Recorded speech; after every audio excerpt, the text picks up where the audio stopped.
Okay, we're going to talk about VMware and virtualization today. So before we talk about virtualization, it's really important to understand what existed before virtualization, which is just straight up regular old laptops or desktops, such as this.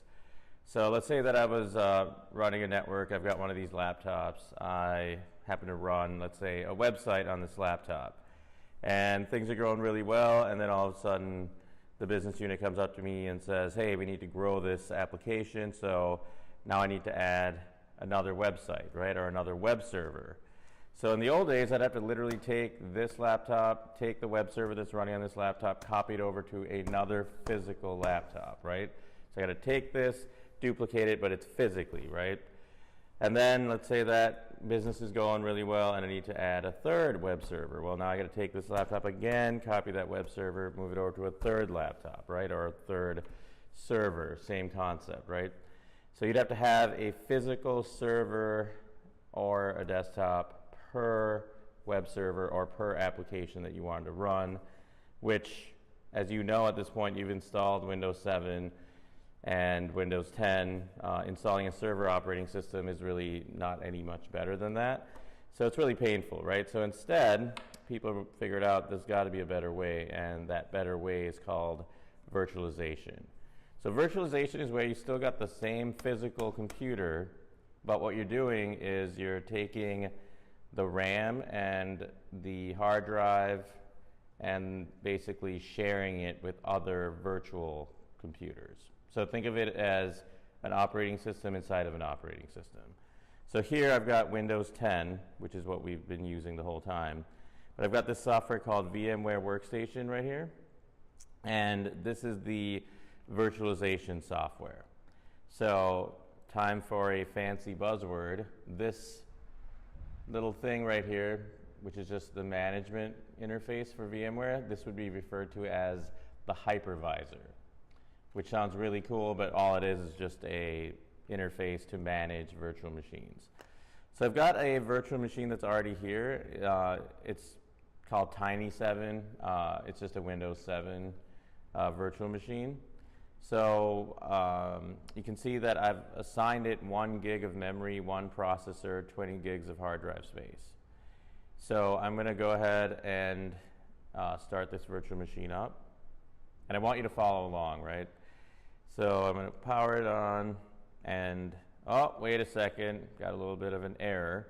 It says this virtual machine is configured for 64-bit guest operating system. However, it's not possible. This host supports VTX, but VTX is disabled. So it looks like it's been disabled in the BIOS or the firmware. So VTX, or Intel VTX, is basically the motherboard and the chipset is looking for the BIOS to tell it if it can share, because if you think about it, right, these settings, I'm taking memory that is currently being used by my Windows 10 operating system and I'm giving some of it to this VM. So if I was to look at something like, system information, I can see that, I've got my Windows 10 and I've got my RAM that's currently in here, and I'm just basically, I'm taking some of this RAM and I'm assigning it to this virtual machine. But when I told it to do that and I tried to start it up, VTX is what tells my operating system that it's okay for programs like VMware to actually take part of my RAM and my CPU and my hard disk space and actually use it for virtual machines. So I need to basically restart this computer and go into the BIOS and change those settings. So I'm going to click restart. And before you hit restart, keep your finger close to the F1 key because you're going to need to hit it somewhat repeatedly once the computer is restarting. So I'm going to hit restart. And so you chill out for a second while it's saying restart. But when the screen goes black, start clicking F1. The BIOS. Or BIOS, as some people say. BIOS, same thing. So here, you've already done this at some point already when you installed Windows.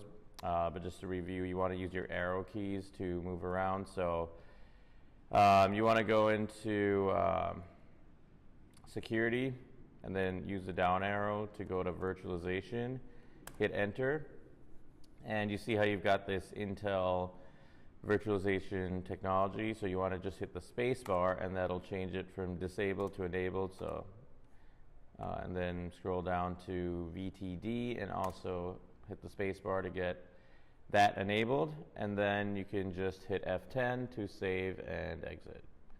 And then you just want to hit enter because it's already on yes. Okay, so now since we've updated our BIOS, we're going to go into our Hypervisor, which is our VMware workstation. By the way, VMware is a company that makes this software, the Hypervisor.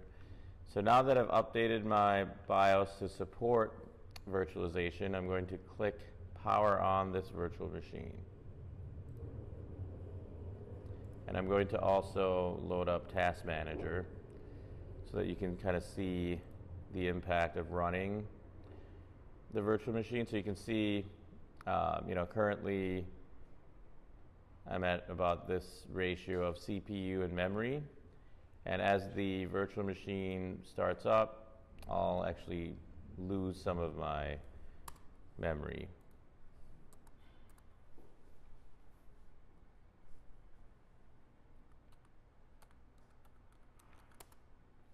So the password for the VM is QWE123$, just like your desktop, or laptop, I mean. So this is just a Windows 7 VM, which is crazy, right? Because your Windows 10 over here on your host machine, and then inside of the VM, you're running Windows 7. But I can launch Firefox, for example.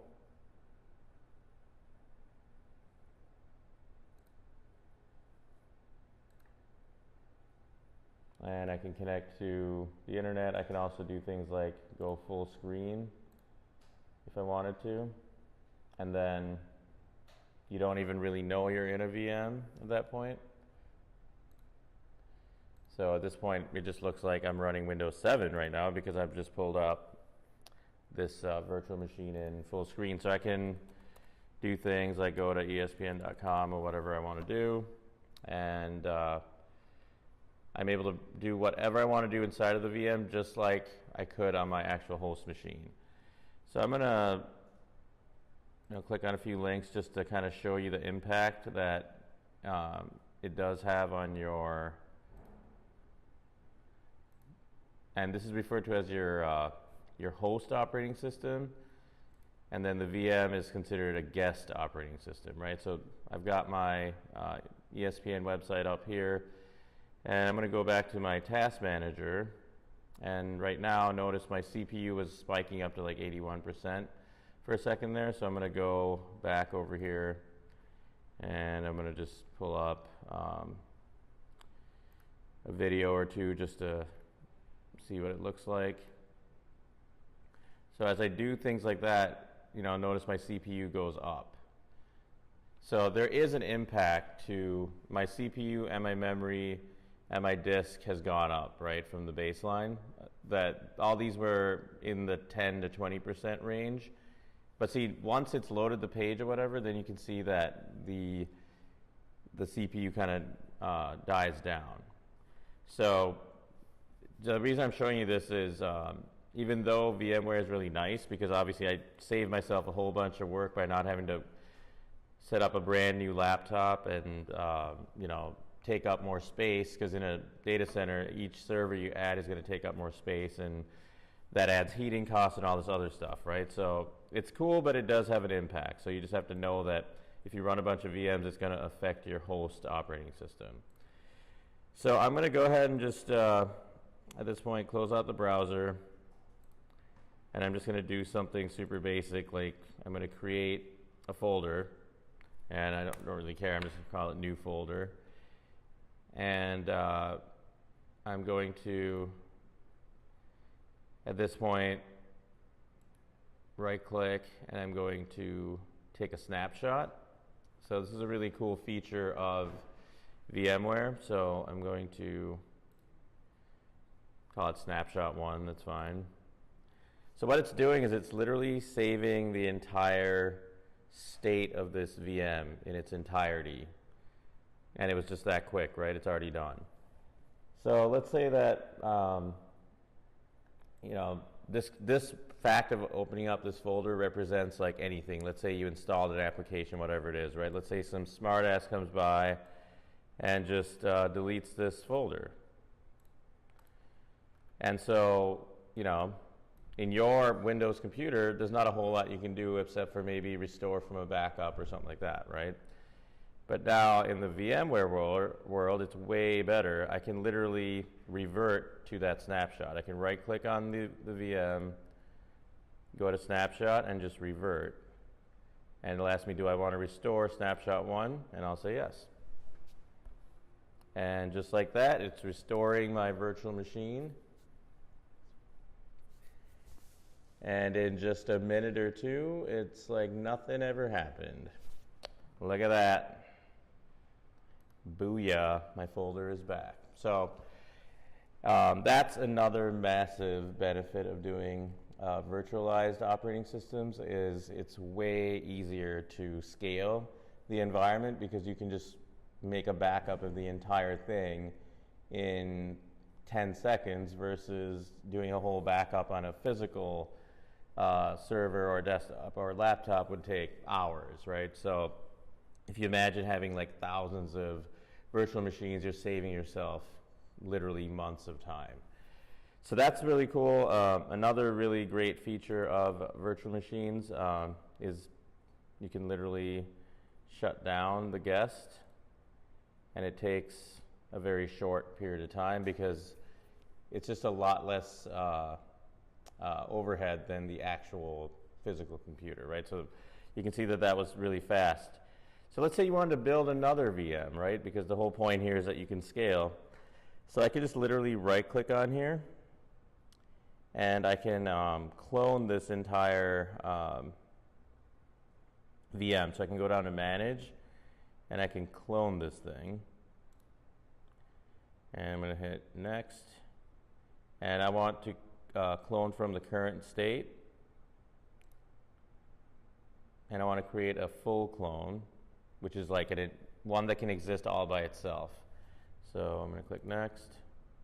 And I'm just going to call this Tiny7-2.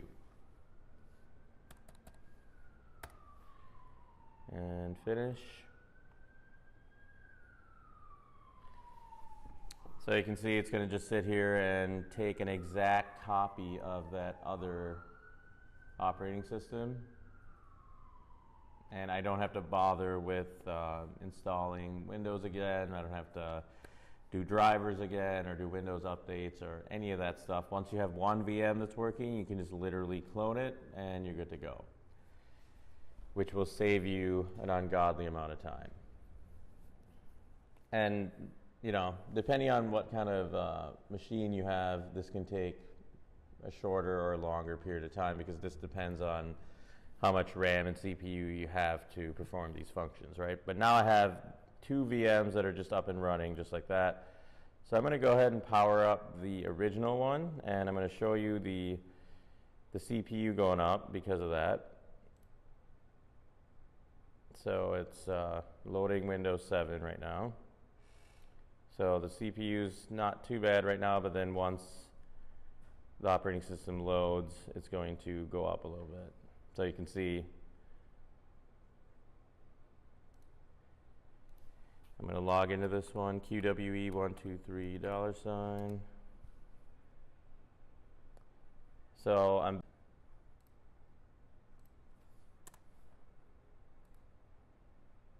So the memory is actually being affected a lot more than the CPU.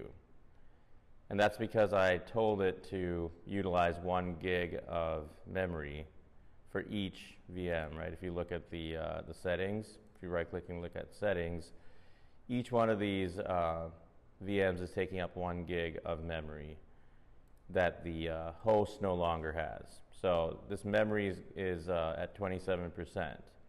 The CPU isn't bad because I'm not doing anything, right? But if I launched a couple of web pages on each VM, it's going to all of a sudden skyrocket my CPU. So I'll just do that just for demonstration purposes. So I'll just go into ESPN over here, and I'll also go into ESPN over here.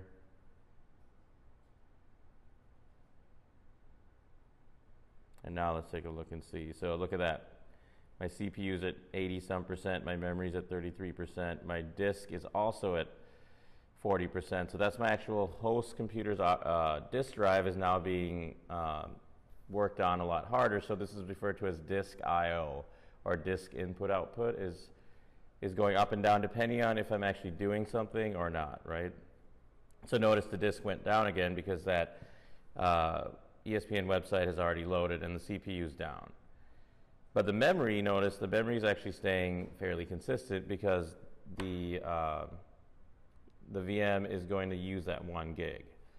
So I'm going to go ahead and shut down one of these. So I'm going to power off the guest, so shut down the guest. So since that's shutting down, I'm going to probably see a reduction in memory. See that?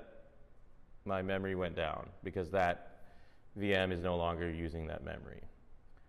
So just to summarize, the benefits of VMs is that it's incredibly scalable because you can just quickly either do something like restore, or you can clone a device. You can make a quick copy of an entire operating system, or you can restore a snapshot by clicking on the snapshot. So those are the basics, and just remember again, this entire thing is referred to as the hypervisor. And a fancy way of talking about processors is whatever processors you assign is referred to as compute resources. So you have compute resources, you have memory resources, and you have disk resources that you basically take from your host operating system and assign to your guest operating system. So I'm going to go ahead and also shut down this initial VM too. And now that I did that, I'm going to see that my RAM is going to go down a little bit. See, it's back to 15%. And that's it.